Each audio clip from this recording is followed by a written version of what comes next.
My name is Sandra Gutierrez and I know a lot about photography. I currently have a side hustle in photography. In this video, you will see a behind the scenes of one of my photography shoots. Let's get started. So the most important thing that you need in a photo shoot obviously is the camera. I am currently shooting with a Canon EOS 5D Mark IV with an 85mm focal length of a 1.4. It's a medium telephoto lens. My settings for every photo shoot differs. For the photo shoot I am doing today, I am using my ISO at 100, my aperture at 200, and shutter speed at 4.0. My shutter speed and aperture can differ depending on the weather and the type of photo shoot I am shooting with. Moving on. After getting our camera set up, we are ready to shoot. I start setting up my model by telling her where she should stand or how should she pose. I give her different tasks to do while I walk, move around, and snap as many shots as I can. I love moving around and allowing myself to get creative when it comes to photo shoots. Most of the times it is a lot of walking around and seeing what are some great places to shoot in with or without any props. In this shoot, I told my model to go near a tree and start smelling the leaves, kind of looking through the leaves and away from the camera, and then somewhere where she was looking at the camera. As the model poses, I walk to capture as many different angles as I can, and it consists of a lot of moving around her.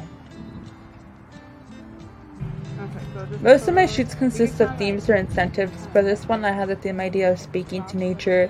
Since it was the outdoors and there was tons of open space and trees, I had my model work around nature.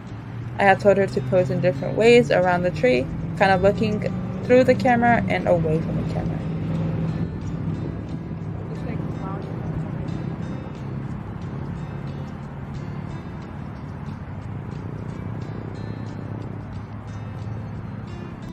Again, I had my model work around the tree. I moved her to the front of the tree, to the side of the tree, to the back of the tree. I had told her different poses to work with. She was great. I like staying away from the direct sunlight, which may interfere with light exposure and also causes harsh lighting in the model. I love shooting in the shade, which causes less light exposure to someone's face, and it also gives the most natural look.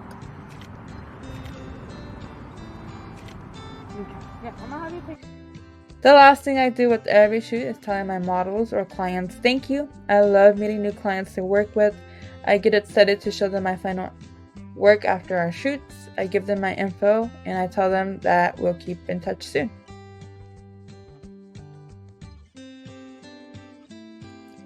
Now to my favorite part, editing. I don't know if you could tell, but that was a little sarcastic. I love editing, however, it does take time, and for me, I love being a perfectionist, and sometimes it takes pretty long to get the perfect photo. So for my editing software, I normally always go with Lightroom. However, there are some cases where I may need to use other applications on my phone, such as Visco and Facetune. In these last few minutes of the video, you are going to see behind the scenes of how I edit the photo shoot that I currently have shooted with. You will see what type of applications I use and how precisely I edit them.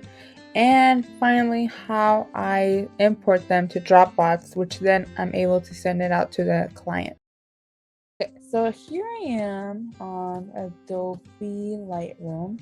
This is the application software that I normally edit my photos in for every photo shoot.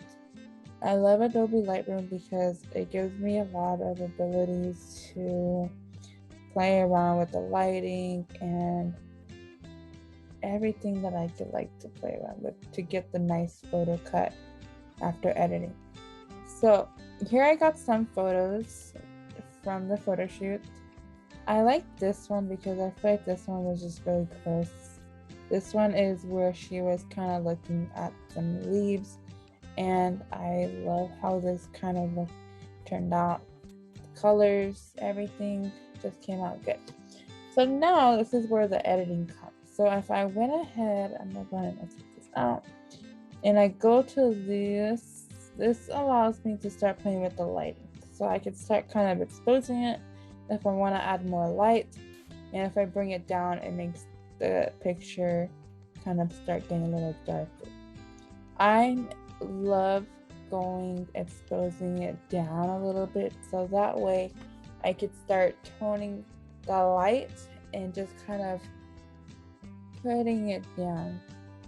And with all of these, there's no right way for me to do it. Some days I like to bring out the highlights up, sometimes I like to bring it down. Normally, it does depend on the situation, the theme, the photo shoot, um, who I shot. Is it outside? Is it inside? And that's what I love about photography is that there's no correct way to edit. It's all about just being creative and just playing around with these tools that you have on Adobe. So this normally takes about, I want to say 10 to 15 minutes per picture. What I do to save time is I have my presets.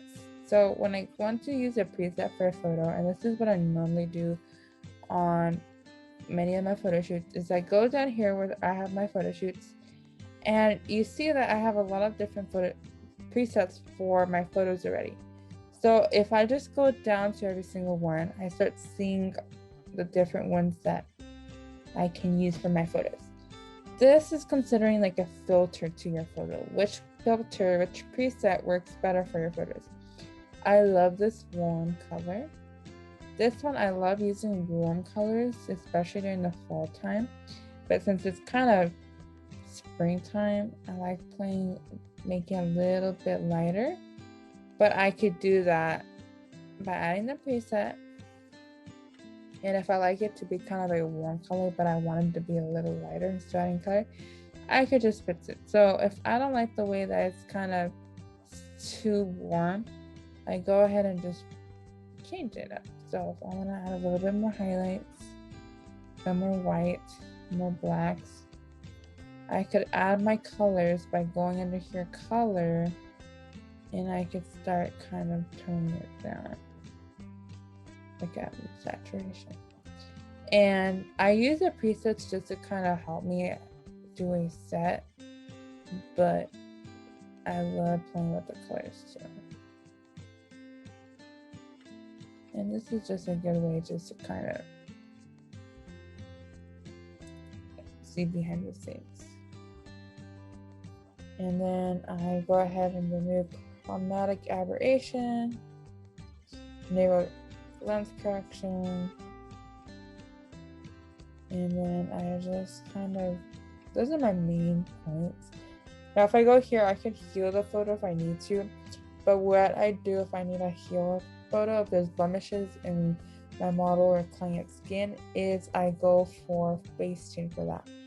That is an application that I use on my phone.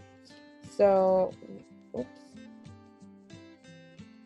So if I needed to import it on my phone, I would just go ahead and export it. I could automatically download it to a Dropbox file that I have. It will go to its Dropbox file and then it'll go straight to my phone. And from my phone, I can go on Facetune and fix any blemishes that I need. However, for this case, I do not see any imperfections on her skin.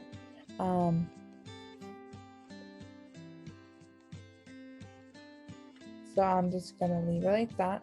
I have exported it already to Dropbox. Once I'm ready importing and editing all my clients' photos for that shoot, I go ahead and go to my Dropbox, make sure that all the photos are imported, they're all correctly named, and then I can finalize the share link. I could share the link to my client or to the model that I'm working with, and then now they're able to have access to all the photos that I sent to them. They have access to share, to save, to download all the photos, and me and them are able to view the photos. So that is my final thing of editing of a photo shoot. It's the before all the way to the after. It's a long process of planning the shoot, organizing it, organizing your settings for your photo, for your camera. but I honestly love it so much that for me, it doesn't seem like it's a job. It's a hobby. I love doing it. Um, and I enjoy doing it. So I consider myself very literate in photography and I know a lot about it. So that is my presentation for my video and I hope you guys enjoy. Okay,